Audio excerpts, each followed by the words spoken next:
Well, we don't talk about Bruno around the McGraw household, but we are going to talk about these home prices in this North Texas market. So stay tuned.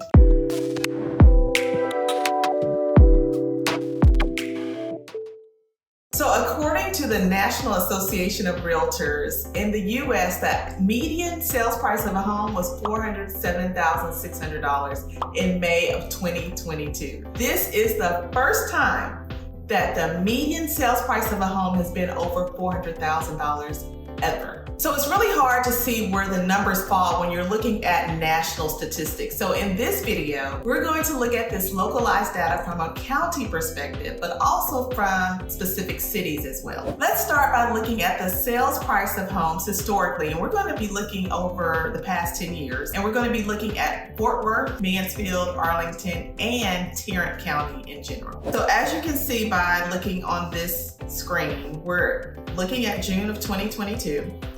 The average sales price of a home in Fort Worth was $402,570.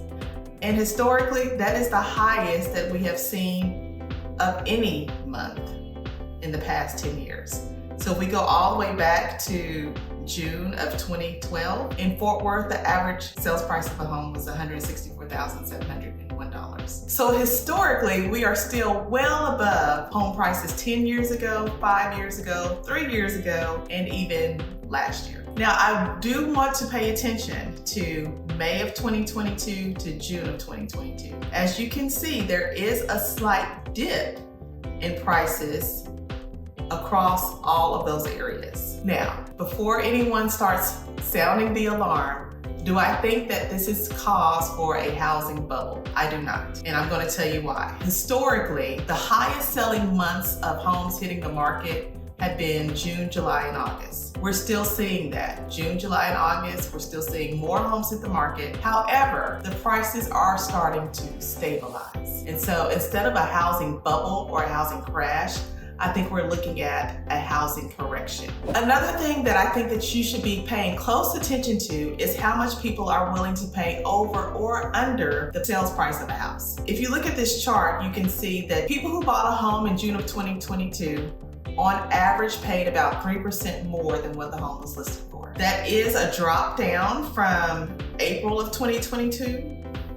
As you can see on this chart here, but still, homes are still being sold for over what they are listed for, according to this data. So yes, it is still very competitive out there. You still have to put your best foot forward when you're making offers, but also sellers have to realize that the market is starting to balance out, and when it balances out, you have to shift accordingly. Another thing that I want you to pay close attention to are the number of homes that are for sale. So if you look at the data in this chart, historically in 2017 all the way through 2019, you see that homes in June, July, and August were the months that we saw the most inventory or the most number of homes for sale in that given year. As you can see now, June of 2022, that number is still well below. So right now we are following that trend of more homes hitting the market in June, July, and August, if this trend continues. But you can also see that we are below as far as homes for sale or inventory in this market as well,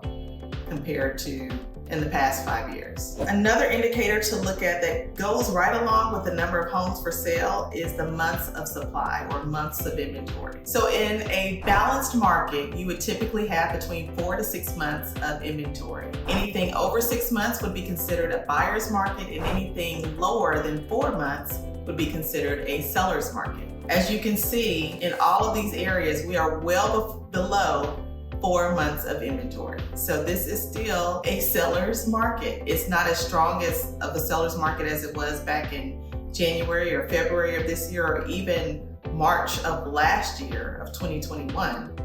But we are still in a seller's market, and we've been in a seller's market for the past 10 years. January 2012, months of inventory in Tarrant County was 2.4 months.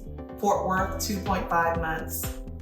Arlington, 2.2 months, and in Mansfield, 2.7 months. So even 10 years ago, we were in a seller's market. It's just gotten more competitive and more difficult to find homes because we have very low inventory. Another indicator that I want us to look at that shows that it is still a seller's market is the days on market. The number of days that a house is on the market. Right now, from May to even June of this year, the number of days that a house stays on the market has dropped in all of those different areas. And the only other time that days on market have matched what we're looking at in June of 2022 was last year in August of 2021. This tells me it is still very competitive out there. You still probably will be in multiple offers, but instead of seeing like 30 or 40 offers on a home, you may see 5 to 10. Still indicates that it is a seller's market and buyers still need to put their best foot forward when they're considering making an offer on the house. So what do you think? Do you think we're headed for a housing crash or a housing correction? I'd love to hear from you in the comments below. Thanks for watching, and we'll see you in the next video.